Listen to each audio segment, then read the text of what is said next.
Políticos do PSDB e de vários outros partidos exaltaram os princípios e a generosidade de Bruno Covas, que morreu neste domingo aos 41 anos. Sobre o legado deixado pelo prefeito aqui de São Paulo, a gente conversa agora, gentilmente nos atendendo, o vice-governador paulista, Rodrigo Garcia.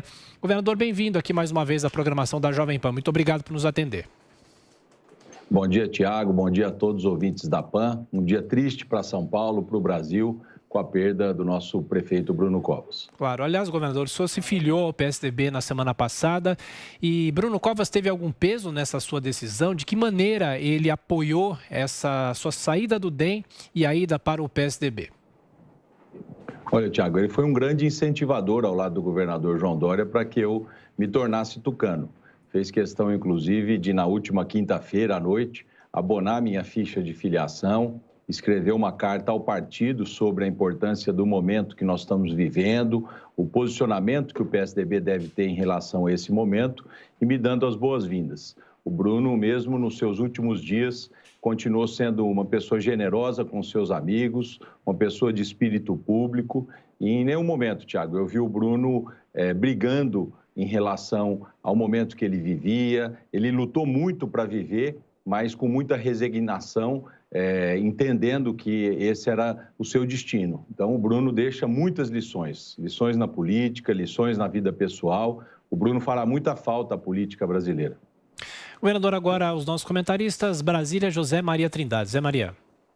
Muito bom dia, governador. Eu li essa carta do prefeito Bruno Covas ao PSDB e ele fala exatamente sobre a união, a dificuldade enfrentada agora e a necessidade de se colocar na frente os interesses nacionais, os interesses coletivos acima dos pessoais. Governador, diante desta situação política atual, o senhor acredita que os partidos estão se metamorfoseando e mudando muito e perdendo as suas características principais? Bom dia, Zé Maria. Um abraço a você. Há tempos que eu não tive a oportunidade de falar com você, só nos meus momentos de Brasília. Olha, Zé Maria, o Bruno Covas deixa um recado muito claro nessa carta ao PSDB. Ele lembra da fundação ao PSDB, quando os moderados se juntaram para fundar um novo partido, os seus ideais sociais-democrata, o seu ideal parlamentarismo e também o seu ideal contra os extremos, né? E o que justamente ele prega nessa carta é que a gente possa se unir em torno desses ideais, com moderação, com propostas claras para o Brasil, para os estados, procurar fugir desses extremos, mostrar à sociedade brasileira que nós temos alternativas, sim, de políticas públicas moderadas. A política não precisa ser feita com ódio, ela não precisa ser feita com rancor, a política é um debate de ideias. Eu penso diferente de outros políticos e defendo aquilo que penso. Então, o Bruno deixa esse legado, né, de dialogar, de degladiar no combate das suas ideias, mas jamais levando isso para o campo pessoal, para o radicalismo. Acho que esse é o grande exemplo que o Bruno nos deixa, um exemplo de um político moderado, prefeito da maior cidade do Brasil, muito jovem, com 41 anos, e que soube conciliar os diferentes na sua administração e ganhar as eleições muito bem aqui em São Paulo no ano passado. Esse é o grande recado que ele nos deixa e o grande legado que ele nos deixa, Zé Maria. Joel Pinheiro da Fonseca. Governador, bom dia. Justamente, para mim, uma das memórias que me salta a memória do Bruno Covas é justamente a campanha para prefeito de 2020. Uma campanha na qual ele saiu vitorioso, mas que não viu, como outras campanhas aí recentes, viram uma maré de fake news, ataques, um fanatismo desgovernado. O Bruno Covas conseguiu se eleger sem apelar para esses artifícios, né? Será que isso é uma lição e algo que será repetido em campanhas futuras? Sem dúvida, Joel. Eu me lembro muito bem ainda no domingo, quando o Bruno Covas ganhou o primeiro turno das eleições e tendo como adversário o Boulos, o Guilherme Boulos do PSOL, ou seja, um adversário bem antagônico a ele, e ele manteve um segundo turno, uma campanha equilibrada, em nenhum momento partiu para o ataque, pelo contrário, defendeu aquilo que ele acredita, defendeu as suas políticas públicas e deu uma lição no segundo turno para todo o Brasil. Apesar de um segundo turno disputado, foi um segundo turno de alto nível aqui em São Paulo, onde prevaleceu as ideias do Bruno Covas, por isso ele foi vitorioso. Então, eu acredito que ele deixa, sim, esse legado. Um político jovem, moderado, muito maduro e que, sem dúvida nenhuma, deixa nesse seu legado um exemplo de ponderação que é tão necessária à política brasileira nos tempos atuais. É natural você ter divergência, é muito natural você ser diferente do seu adversário, mas é fundamental você manter essa sua diferença no campo das ideias, com defesas firmes, convictas, mas no campo das ideias e jamais ir para o campo pessoal. Então, acho que o Bruno deixa esse bom exemplo para nós que estamos na vida pública aqui no país, Joel. Governador, falando sobre a sua saída do DEM, há expectativa de que outros demistas te acompanhem? Foi uma saída pacífica?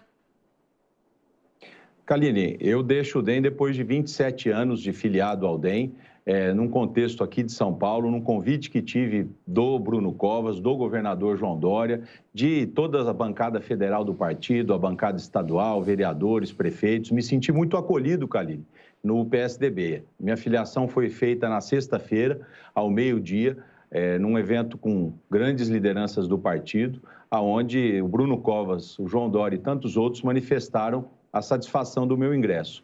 Eu me sinto acolhido, me sinto não mudando de lado na política. A vida toda eu estive aqui em São Paulo ao lado do PSDB, participando dos seus governos. Portanto, mantenho no mesmo território da política brasileira, o território do campo das ideias. Eu digo que essa convivência me forjou. Eu me tornei um pouco mais social-democrata depois desses 27 anos de convivência. O próprio PSDB se tornou um pouco mais liberal. O fato é que eu entrei no PSDB de corpo e alma para ajudar o PSDB de São Paulo na renovação tão importante, uma renovação que o Bruno Covas pregava bastante e ele talvez representava mais do que todos essa renovação. O PSDB de São Paulo tem grandes prefeitos no interior, na Grande São Paulo, jovens que fazem um bom trabalho, mas o Bruno, aqui na capital, sintetizava essa renovação necessária aos partidos políticos e à política brasileira. Então, eu me sinto ingressando no PSDB com esse compromisso de continuar esse processo de renovação e de continuar boas administrações aqui no estado de São Paulo. Governador, não tem como não deixar de especular com o senhor sobre 2022. A leitura que se faz é que o senhor foi para o PSDB para buscar a reeleição agora em 2022, já que João Dória, ao que tudo indica, deve concorrer à presidência da República. Claro que tudo isso, como estiver a situação do país em 2022. Eu pergunto, o senhor estaria disposto a disputar prévias para concorrer ao governo de São Paulo? Muito se fala na volta de Geraldo Alckmin, até mesmo na possibilidade dele sair do PSDB. O que o senhor espera para os próximos meses e a possibilidade de continuar no Palácio dos Bandeirantes? Olha, Tiago, eu espero discutir a eleição de 2022 aqui do governo de São Paulo em 22. Eu sou o vice-governador de São Paulo, tenho um longo trabalho pela frente. Estamos no meio de uma pandemia, enfrentando momentos ainda difíceis de saúde pública, mas também procurando uma retomada econômica aqui no estado. O governador João Dória montou um grande grupo liderado pelo Henrique Meirelles, pela Patrícia e também pelo Mauro Ricardo, para que a gente faça grandes investimentos aqui no estado. E nós estamos já começando a colher frutos dessa retomada. Nós temos um programa de metas de mais de 60 bilhões de investimentos até o final do ano que vem, que vai gerar mais de 2 milhões de empregos, porque naturalmente, ao final da pandemia, nós precisamos cuidar da economia.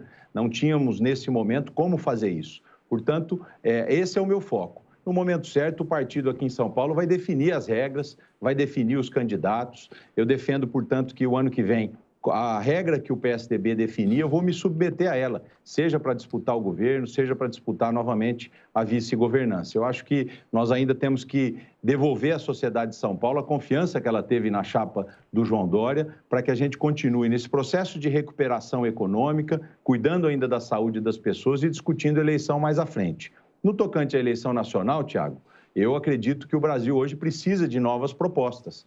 Portanto, eu defendo que o PSDB nacional escolha o seu candidato a presidente da República esse ano, para que se tenha tempo de mostrar ao Brasil as suas ideias, para que tenha tempo de mostrar ao Brasil que o PSDB pensa em relação ao futuro. O PSDB disputou todas as eleições de presidente da República desde a volta do regime democrático e vai continuar disputando na próxima eleição, mostrando ao país que o país tem alternativas. Portanto, eu defendo que neste ano se escolha o candidato a presidente da República do PSDB e em 2022, depois de escolhido o candidato a presidente, se define os candidatos a governador e a senador nos mais variados estados brasileiros, Tiago. Perfeito. Vice-governador Rodrigo Garcia, mais uma vez, muito obrigado pela atenção, pela gentileza, bom trabalho, boa semana. Até a próxima.